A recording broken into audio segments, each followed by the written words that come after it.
A spate of Quran burnings in Sweden has badly affected the country's image abroad and led to a deterioration of the security situation at home. Security service Säpo has warned. Many Muslim-majority countries have expressed outrage. Last week protesters set fire to Sweden's embassy in Iraq after learning police in Stockholm had given permission for more book burning.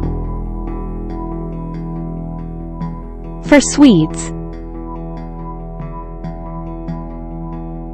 the issue has thrown up a major dilemma,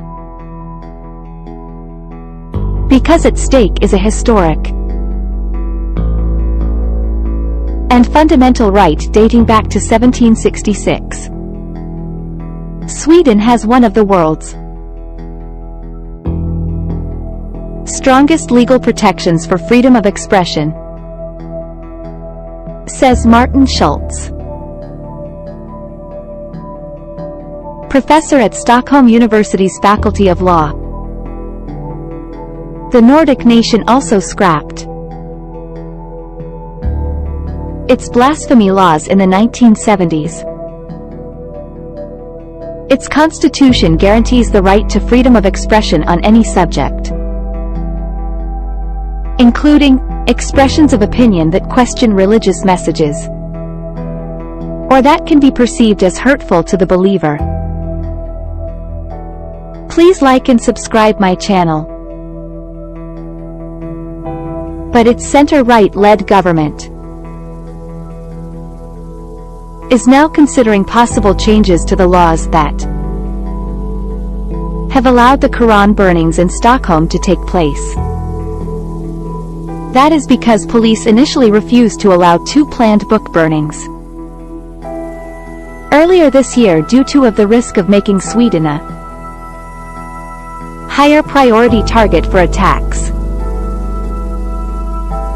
But then the courts overruled the police,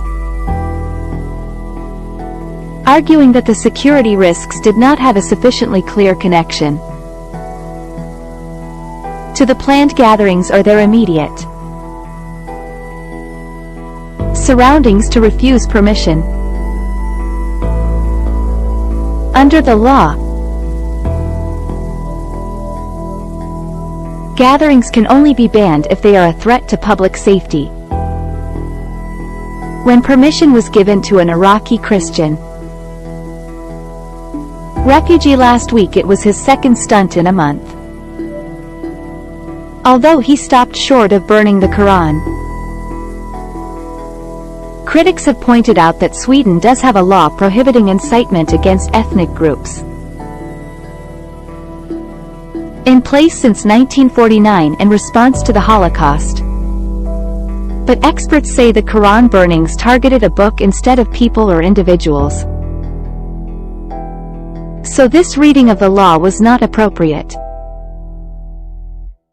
in the context of banning the gatherings. Freedom of speech is part of our legal culture, Professor Schultz told. It's not just the law but a fundamental value. But it comes at a cost. The court's decision to allow such protests infuriated Turkey's President Recep Tayyip Erdogan,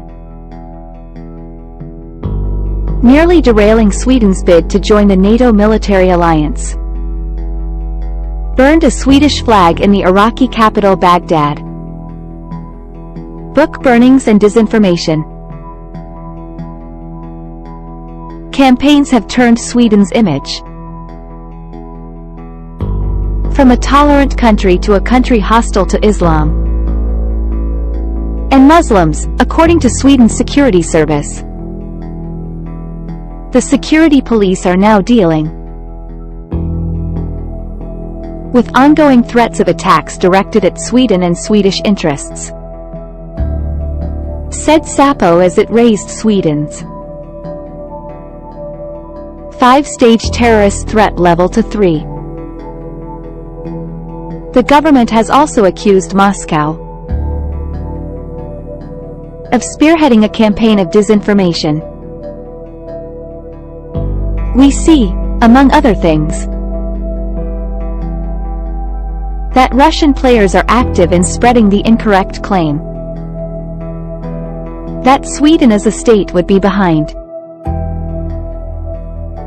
the desecration of various scriptures, said Prime Minister Ulf Kristersson. That is, of course, completely incorrect. It was a Danish-Swedish far-right activist called Rasmus Paludan who triggered the latest outcry when he was given permission to burn a Quran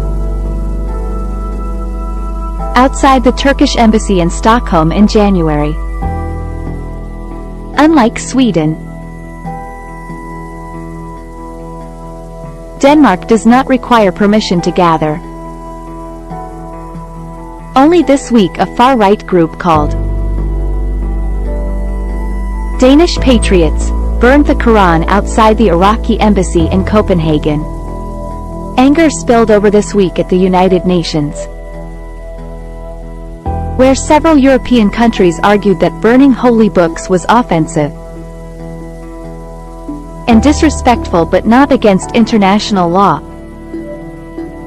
Turkey called on the international community to take joint action against such hate crimes that offend billions of Muslims. Please like and subscribe my channel. Sweden's center-left opposition has called on the government to show leadership and inform Parliament about what it intends to do on what has become known here as the Quran crisis. Swedes have traditionally viewed themselves as respectful towards minorities, and the international outcry has clearly had an effect on public opinion at home. A poll by public broadcaster SVT suggests a majority of Swedes, 53%, are against the burnings of holy books such as the Quran and the Bible, while 34% said they should be allowed, and 13% were indecisive. But the Foreign Ministry's condemnation of the Quran burnings as Islamophobic has prompted a defense of freedom of speech. Some commentators felt the reaction was exceptionally and extremely inappropriate. A group of Swedish authors called on the nation to not reintroduce blasphemy laws. Thanks for watching my video.